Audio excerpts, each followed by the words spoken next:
원피스 1079화를 본 이후로 키드가 샹크스 더 레드에게 눈에 띄게 패배한 것에 대해 어떤 의미에서 거의 놀리는 것처럼 보이는 팬들이 많습니다. 키드의 오만함은 분명했지만 많은 독자들이 그를 실제보다 약한 이미지를 구축하기 위해 이것을 이용하고 있는 것 같습니다. 우리는 그와 로가 러피가 기어 OTH를 획득하기 전에 오더에 의해 러피의 적으로 사용되었으며 이제 그는 도전할 수 없는 힘을 가진 다른 두 얀코스와 충돌했다는 것을 기억해야 합니다. 그러나 그들의 패배 이후 그들 역시 키드가 지금 겪고 있는 이런 종류의 치료를 받았습니다. 그러나 앞에 두 얀코스가 패배했다고 해서 상대방의 상당한 행운과 고통을 포함하는 길고 지독한 싸움 끝에 그들이 덜 강하거나 주목할 만하다는 것을 의미하지는 않습니다. 샹크스 더 레드.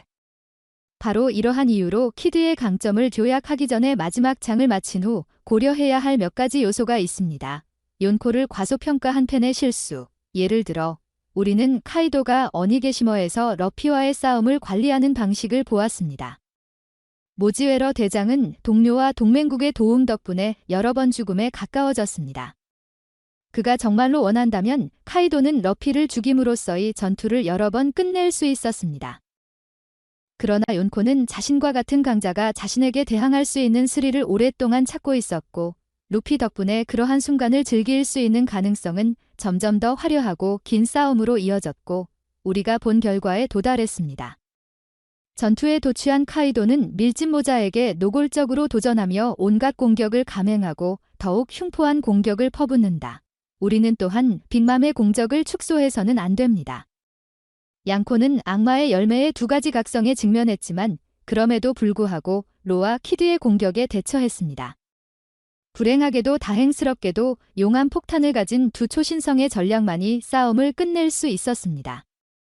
그러나 싸움이 계속되었다면 양코는 더 이상 고민하지 않고 이겼을 것입니다. 마지막으로 생스를 통해 우리는 얀코스가 얼마나 강한지 그리고 웨이노에서 본 것이 이제 어떻게 과소평가되었는지에 대한 추가 시연을 가졌습니다.